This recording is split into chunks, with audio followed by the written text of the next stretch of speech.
Looking for amazing finds and incredible deals? Visit Erie City Mission Thrift today. From stylish clothes and shoes to quality furniture and home goods, you'll discover something new each time while changing lives right here in Erie.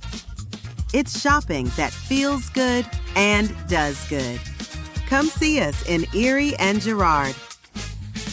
Erie City Mission Thrift.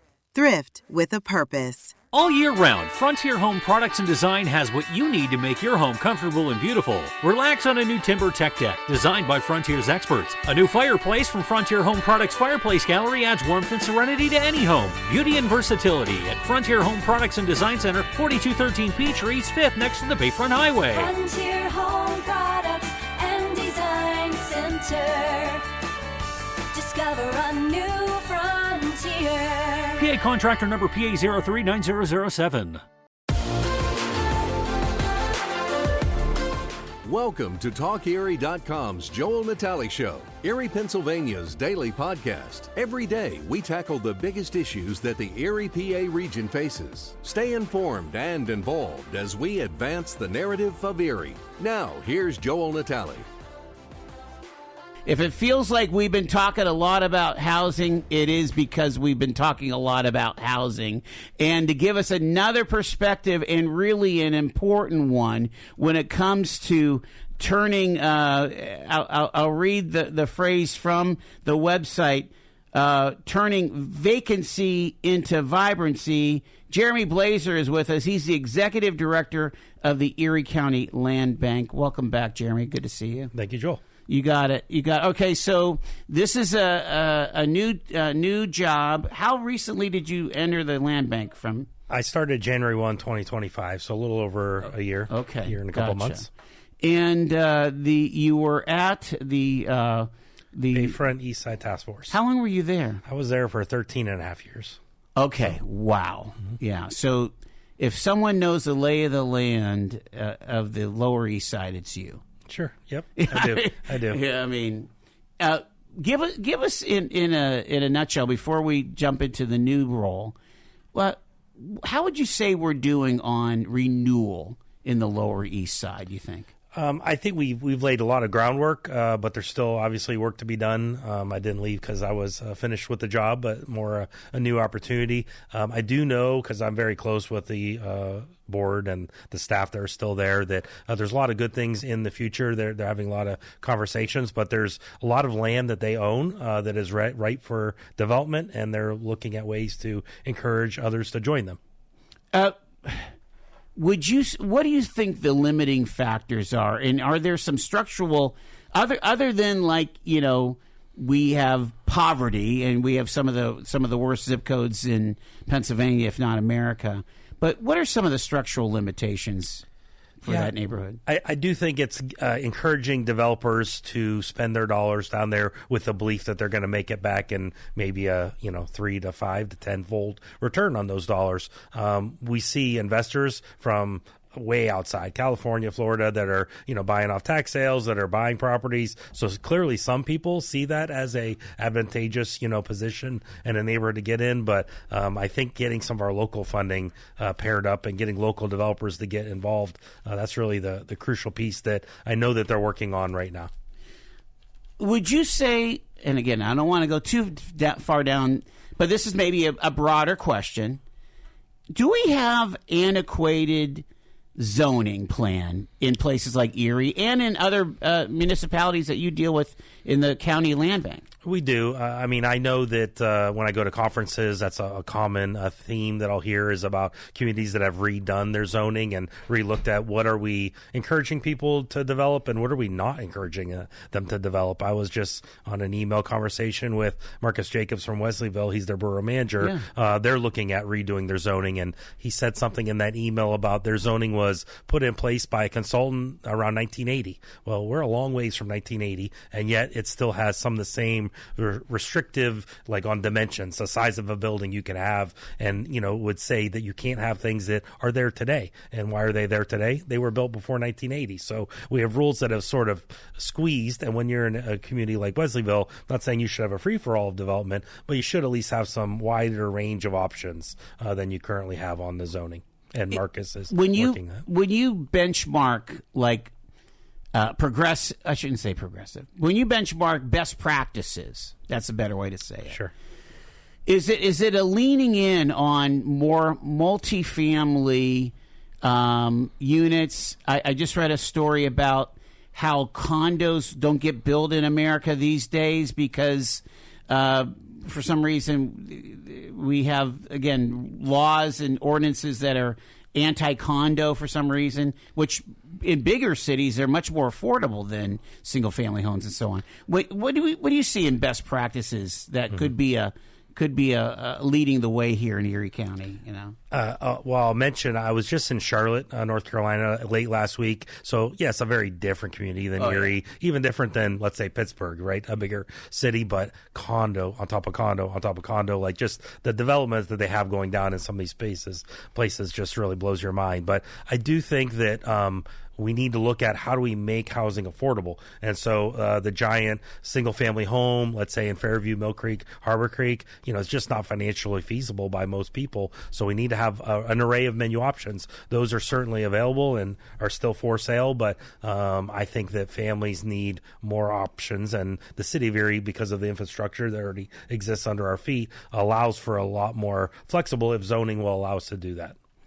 So think about over the course of 13 years, and again, I don't want to be crying for days gone by, but over the course of 13 years, you think about what it would cost you to do a building project when you first got started at the Bayfront to when you left the Bayfront. It's crazy, isn't it? It is. I don't know the multiplication on the initial number, but it's certainly gone way, way up. I think our standards also went up. I mean, we started, instead of just a little bit of improvements, trying to do the entire interior and exterior of buildings. So our standards continue to raise. But yeah, definitely, the cost of contract, labor, and materials all went through the roof. And I mean, that impacts me in my day job now. Yeah. I mean, what kind of per square foot new build are you quoting these days, or getting quoted, I should say? Yeah, we haven't gotten a quote on a single family. I would say we looked at some models for one of the projects I was on, and we were looking, 260 to 300, and that's for a 1,600 square foot home. That's not a giant McMansion. And does that blow your mind? It does. Somebody who's been in this business a long time? It does. I also am a realtor on the side. I work for Coldwell Bankers, so I see what's in the private market, and it's always nice to represent the sellers because there's lots of opportunity to make dollars. But, there's buyers fighting over those numbers, too. So it's not like they're overpriced because people are getting multiple offers within a few days. At that level, though, at 260 to 300, is that not a scenario where it just is impossible to pencil something out? Oh, definitely. And that's where one of the difficulties we get, you had asked me off air about like the work and are we renovating? Well, a lot of times we're getting properties that are so far gone. If you have a cracked foundation and everything through the roof is deteriorated because of neglect, I mean, the cost of trying to fix that just exceeds just starting over, hitting the reset button, doing some demolition and allowing someone to come in and build something new. Again, keying in on your experience on the east side, how easy or hard is it in any, whether you're doing this in a borough or, in the city, how easy is it to put parcels together to create some critical mass of clean filled land so that somebody who is a developer could get an imagination and say, I can do something with this? Right. It takes years and years because those properties are not like just people are living in them. Some of them are rentals, and those landlords are not, going to give up their financial income. So if you think of an example would be on the corner of 6th and Parade, or across the street is Erie Insurance's Armory building, and then there's what I would call a field there. We called it the orchard because at best we planted a bunch of fruit trees there as a sort of a placeholder, but there are, I want to say, 11 parcels there. It took them years. It took us years and years to put those together through tax sales, individual purchases. Maybe someone passed and sold us the house. It doesn't happen overnight. And those are all probably 30 to 40 foot wide lots. So you need a bunch of them if you're going to do a big project. And is there somebody looking at that now, that orchard? I believe they are working on that. Yeah, that's been since I left Best, Yeah. but they're definitely talking to potential ideas of what could be their next. It is not intended to be grass forever. Plus, you've got, Rite Aid that's boarded up now? The Erie Insurance, I believe, purchased. Did they buy that? Yeah. It looks like they did, yeah. Again, they have the capacity to do whatever they want to do. Sure. It's so interesting because, we went through a scenario post-World War II, that there was lots of land and there was a strong, pro-development piece, right? And so I think about my neighborhood, which is north of the VA, all these little homes that were built between 47 and 55. I mean, one after another, probably picked out of a catalog, right? Mm-hmm. And that builder said, we're going to do this, or we're going to do it on spec, or what have you.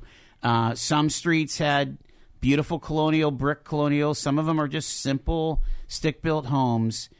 And you just wonder, what would it take to do that kind of backfill that, again, from your expertise, is that just impossible? It's not impossible, and I think part of what you're hinting at there is someone developing the same type of building over and over and over, Yeah. they're going to get some cost savings, whether it's the staff they have on site or we just, a group of us from Erie just toured a group out of Pittsburgh called Module. They're a modular home builder. We went down there to visit them and understand their model. They would love to do business in Erie. They've done business, or they're getting ready to do business in Meadville, so they will come this far. But we went to the on-site where we saw the finished buildings. They're gorgeous houses. They would blend in anywhere, but they also build them in boxes in a factory. It's sort of like Legos, and they do everything. They hang cabinets on the wall in this box, and then they drive 30, 50 miles away, put it on site, put it together with other boxes, and then they finish it. They have the roof already on there. They do the siding. Really gorgeous homes, and it was quite impressive to see what a couple of young entrepreneurs have put together. And as far as you know, if in an R1 zoning situation, would they be able to place that home? As far as I know, yes, it would meet all the meets. They have a special so it's not building. Considered a mobile home. It's totally different. Yes, Yeah. mobile home is totally different. This is put on a foundation. It looks and feels like every other home that you've ever been in. They do build them all electrical in what they're building to save on utilities. They're very airtight. The quality of the build is very, very high. Interesting. And what do you think that pencils out as far as square footage per square foot? They can do them as small as like 7, I think, 100 square But like feet. how much square foot do you think? The problem is it is not less expensive. And so that was one of the things going into it that I was surprised by. But when they explained it, building within their factory, which they probably had, let's say 15 to 19 boxes being worked on with their crew, they're all in a climate-controlled inside air. All the wood is being inspected. They have all kinds of quality checks. So they did sell me on the build you're getting versus guys show up to site, they get wood delivered, and they screw it together because it's the wood they have. They're not being picky, and they want to get out of the weather. Let's get this thing done and get it up. It made sense that you have a lot more time to work. You have time to build it, but at the same time, they could put a house on site in like an incredibly short time frame. I was going to say, you could have an instant neighborhood. You could. And we have pockets in the city and in the boroughs where, like you say, you have 18 30-foot frontages right down there at 6th and Parade. That's one neighborhood. You start looking around our West Bay front, you start looking around in the 5th and 6th wards in the city, there's other opportunities. Jeremy, let's talk about the land bank now and the mission of what you guys do here at the county. So I like to explain it. We just try to dedicate ourselves to eliminating blight throughout Erie County. So Erie County is unique in that we have 2 different land banks within our geographical borders. So the Erie Land Bank was created first. I know we have really creative names. Erie Land Bank, Erie County Land Bank. Right. Erie Land Bank was dedicated to the city of Erie. And so Erie City Council created them. They're staffed and managed by the Erie Redevelopment Authority. So Aaron Snippert that runs that is basically the head of both organizations. the same staffing to do all their work. They do a lot, but all within the city very borders. We work anywhere in Erie County outside of that. So I like to say we cover the entire county except for the city limits. And we work together. We fund them. They get a decent amount of their funding through our allocation, which we get through gaming revenues. And then we divide up and we work together. So they attend our meetings and report in on the good work that they're doing within the city limits. You're basically operating a revolving loan fund, or like how's the money work? Sure. You know? So we get an allocation of the gaming revenues, the monies that come back from the state once the casino profits are realized, and then they give us $1 million a year. We give about half of that. Usually, it's not set in stone. Every year we look at the allocation, but we get roughly half of that to the city for them to use. We then spend it. So we spend it on staffing. We spend it on getting properties, acquiring the properties, rehabbing the properties, demolishing the properties, which has to happen more often than not, and just working on trying to expand. We have other projects that we do that are blight prevention, but for the most part, we're addressing the real issues of blight that happen in all the small communities that we operate in. And you're trying to do the whole county on $500,000? Correct. Editorial comment, doesn't sound like a lot of money. It doesn't. I mean, a lot of things we get very inexpensively. So when we get a property off the tax sale, they just raise the cost. But let's say it's about $2,088 for us to get, and we take the property. So we're not bidding against others. That's one of our priority bids and our benefits. Okay, you don't have to compete. Correct. And then there is a fund that was set up through Erie County called Act 152. Basically, it's a little fee. Whenever a property transfers, they have, I want to say it's $15 fee, gets put into a pool funds. We can access those for demolitions. So we're able to use some of those dollars to help with our demolition costs as well. In the past year, since you've been in charge of the Erie County Land Bank, how many demos have you been able to do for blight? So we did, let me think, in 2025, my first year, I want to say we did 6 throughout the county. Erie City did a lot more. You've been able to eliminate about 6 properties in blight in the county. The city did a bunch more here.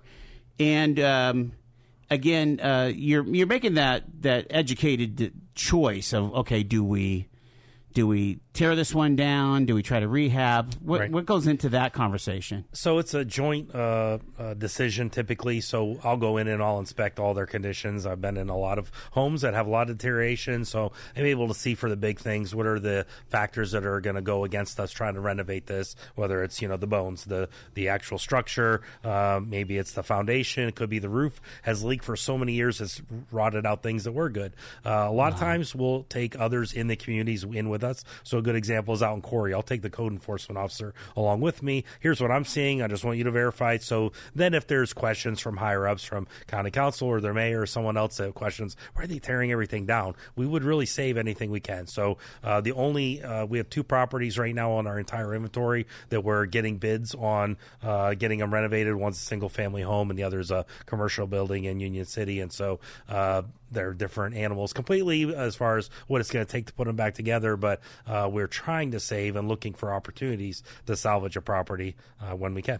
This is so different from 60 years ago when the feds were dangling money. When you think about it, they cleared out the Erie Central Mall area. Mm-hmm. There were people living in those 3 blocks or whatever. Sure. And they paid them off, eminent domain or whatever, and cleared it out for new development. There were similar stories when they expanded and put in the Bayfront Parkway, where when it came through the east side, whose house they were buying and whose they weren't, and what they were getting for that house. So interesting. I've just got like a minute left with Jeremy here. Is there also federal funding? Is there HUD funding that you guys tap into as a land bank? We're not getting. Well, we are not getting any of that right now. We have some hopes with the governor's new housing plan they just put out that there might be some other opportunities. We're part of what's called the Pennsylvania Land Bank Network, so it's all the land banks across the state trying to work together, advocacy with our local politicians, but also looking at what opportunities they can carve out through the budget. From baggage claim to pajamas in 10 minutes. Erie International Airport. Fly with ERI.com. Fly Erie International Airport to Charlotte on American Airlines, your nonstop gateway to the world. Also, we have Breeze Airways flying nonstop to Orlando and Tampa, Florida. great low-cost carrier providing excellent service to the regional community. Fly Erie International for your travel needs. Fly with ERI.com.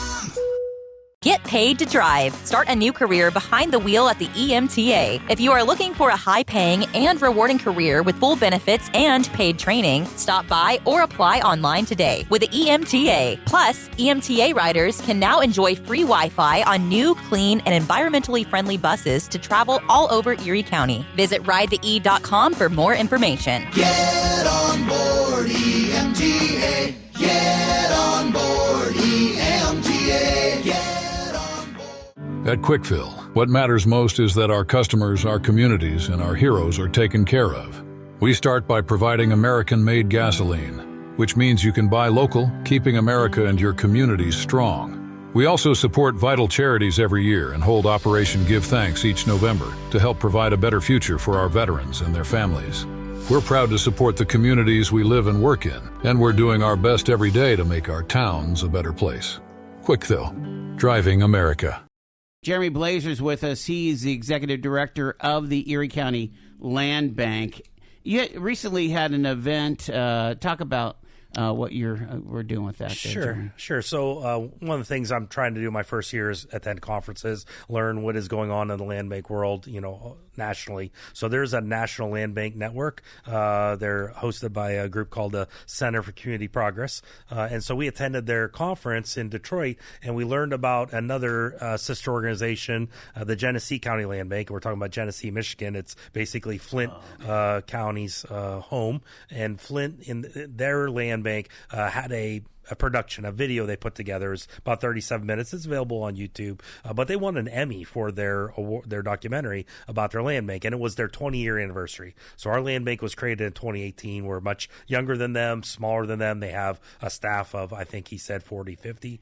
But we reached out to their executive director and said, we'd love to host your video and do a screening of it. So one of my board members is Susanna Faulkner, who runs Erie Arts and Culture, and said, hey, we could put this together. So we partnered with Erie Arts and Culture, the Erie Land Bank, and Erie County Land Bank to put on a screening. We did a little Land Bank 101, but what we were really lucky is Michael Freeman, who's the executive director, drove over from Michigan and came to be one of the guest speakers, talk about their experiences. He's been there from their beginning. I mean, the way we know that they've been around a long time, their website is The Land Bank. So right. They've been around a long time. Yeah. They do an amazing, their inventory is, not anything close to us. They have over 40,000 properties on their inventory, but they had devastating population loss, just like they did in Detroit. And then we know the other problems that Flint has happened in the past. So trying to get, new developments. But I'm really jealous when you watch their video of everything they've done. I mean, they're partnering with their communities, bringing in grocery stores, bringing in development of community centers. He just talked about taking on a project that was a mall that has just been imploded because of lack of sales. And so their land bank's doing things like that, taking on, commercial properties that we aren't really looking at strongly right now, but that will be in our future.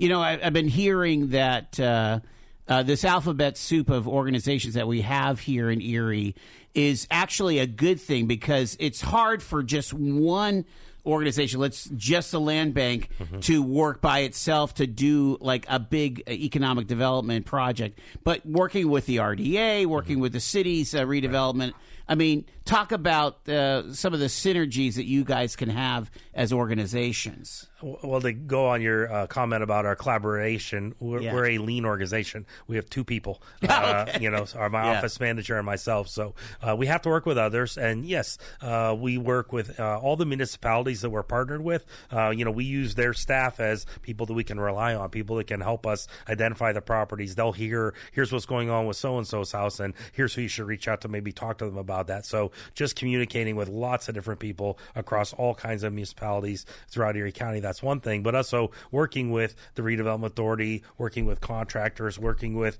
others that are going to help us accomplish our work. We can't do it all on our own. So it's absolute necessary.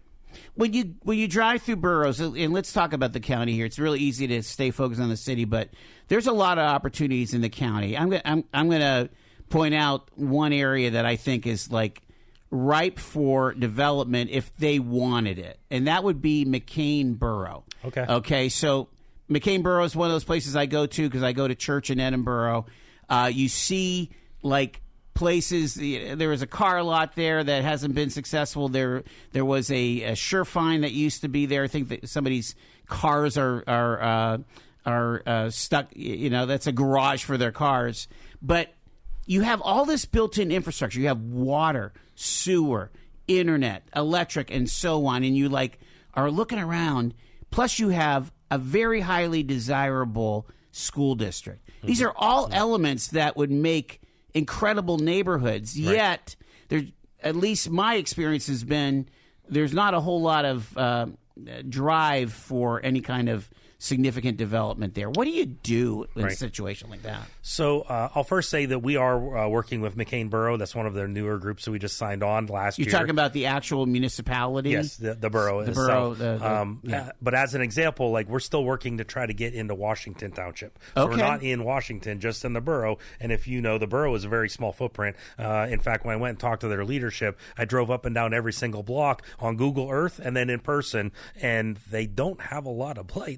They don't have that many homes, so they're very well maintained. And some of the homes you may see or properties you may see might be in Washington Township, just outside of them. The only way we can work in a community is if we have what's called an intergovernmental cooperative agreement. It's a legal document, and we are signed with, I think it's 85% of the communities that we could work within, we are signed with. So overall, all of Erie County, we have 14 of the 15 school districts that we could work within. But in order for us to work within a community, the community agrees to let us take properties tax-free, not charge us taxes while we're holding them. We're considered a government entity, so that kind of makes sense. And we're taking the worst of the worst. So we're going to clean it up, and then we're going to find the best use that matches up with your plan for where it goes next. So in just using McCain as an example, if we went and took a property, bought it, took it off tax sale, we renovated it, maybe we improved it, we would work with the community to know, what do you want here next? Do they want, there's an example I would give is Union City, because we work very closely with Cindy Wells, their borough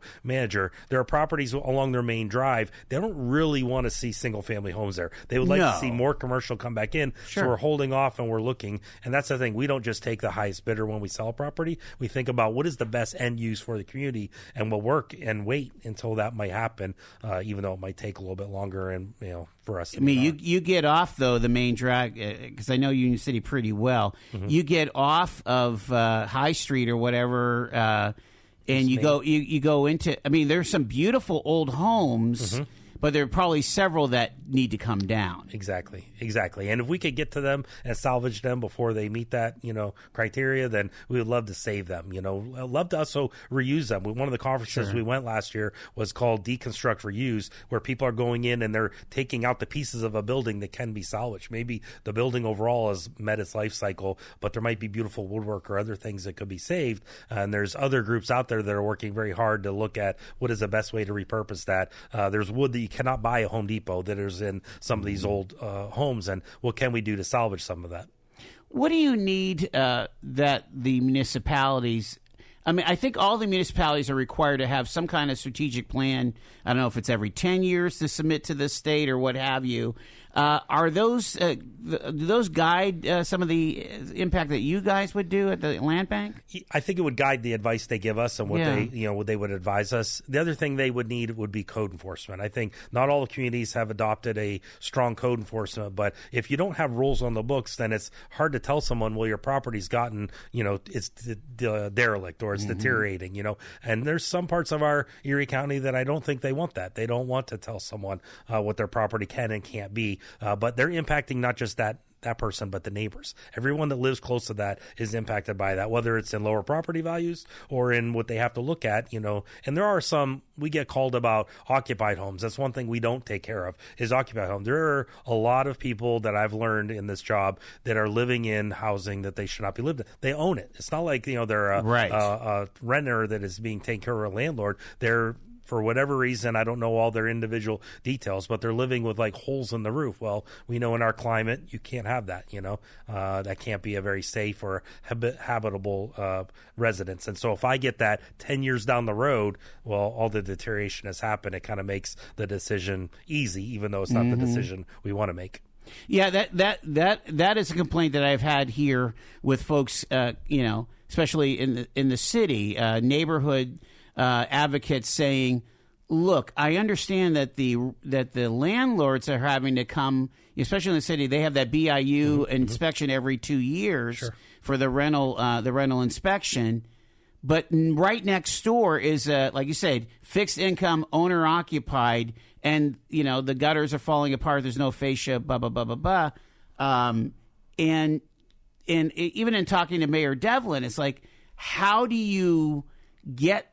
That's the Mayor Schember had the Love My Block, but that was they had great intentions, but it was very, very small scale. How do you build into this with scale, with some income? Right. Is that HUD money? Are we always looking to the feds and the state to bail us out? Because that's going to be hard to do. I was just reading today that there's some federal legislation being debated, and it looks like getting a lot of bipartisan support to take Pennsylvania's whole home repair program and make it nationwide. So I do think Pennsylvania, that was a wise use of ARP dollars. I know that our redevelopment authorities have put that into place and help people, improve their homes. But some of the projects that we've been involved in that use those dollars, I mean, there are people that just would never have the resources. And as we talked about earlier, the cost of doing these rehabs are quite high. So let someone else take on the detail of getting bids, making sure you're getting the best possible price, overseeing and maybe someone can stay in their home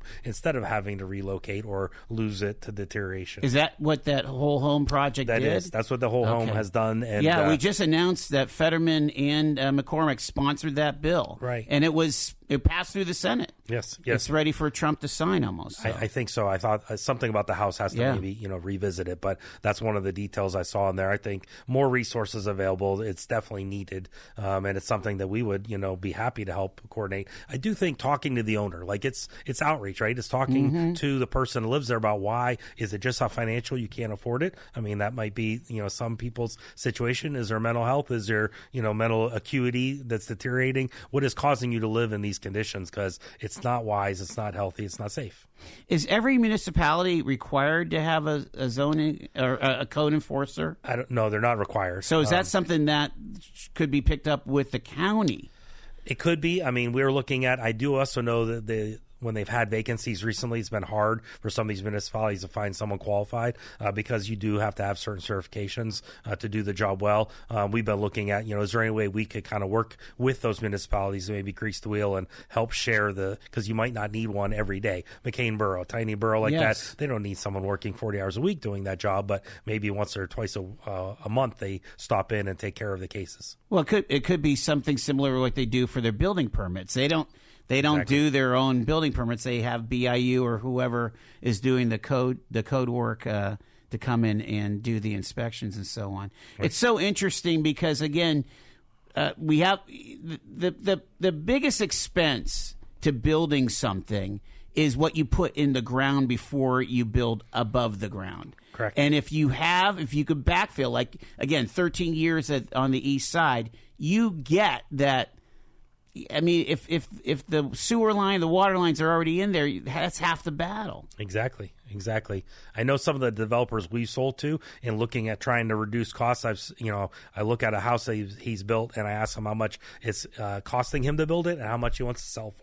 And I think, what can we do to reduce? Because the gentleman I'm thinking about in Union City, he's building in the $300,000 sale range. Well, a lot of people can't afford that. So I say, lop off the attached garage. Now what do we get the cost down? What if we don't do a full 15-block basement like you're doing? What do we get the cost down to? Can we get it down to something affordable? Because those that can afford all those extra amenities, there's plenty of homes available for them. I don't think there's quite the shortage as there is. A 15-block basement, what is that, like a 10-footer or something like that? I mean, that's a lot. Right.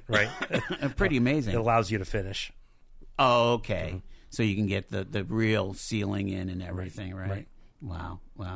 Yeah, it's so interesting. The again, you've heard about what the housing plan accelerator that's coming out of Infinite Erie. What are your thoughts on that? And again, that's more city-oriented, mind you, but again, your experiences in that place. Yeah, I mean, I'm excited that they have a target goal and that they're working with the funders. I mean, I think that it's a lot of planning, and we've seen a lot of planning. We need to see some dollars and some action. I know there's plenty of good nonprofits and others that are working with them to help, put those plans into action, make them become a reality. But we both know 250 is a heavy lift, and Infinite Erie has a lofty goal. If we had 250 new units, our problems are not solved, right? That's the tip of the iceberg too. So I want to see something, because we can't get to 500 or 1,000 new housing units until we get to the first 10, 5, 50. So I love what they're working on, and I hope they're able to accomplish it. It seems like there's a lot of gears in this space that have to keep moving. You have to get more units online. You have to do the code enforcement and the blight remediation. You have to consider comprehensive what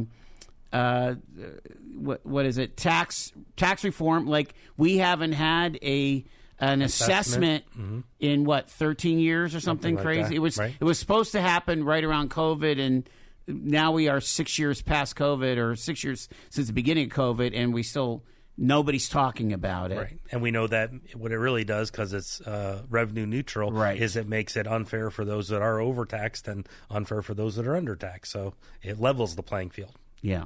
Your experience with new Americans and folks that might be wanting to move in, again, they're often willing to take some of these really tough situations, but in the end, as they get more financially stable, are they reinvesting in their own homes, you think? Oh, yes, they are. They're doing improvements, and they're hiring contractors. I have some of them that are real estate clients of mine. They'll call me because they need to know who's the plumber, who's the guy that could fix my back deck. They don't have a lot of that, maybe within their own communities, other than word of mouth. And so I'm always happy to make a referral.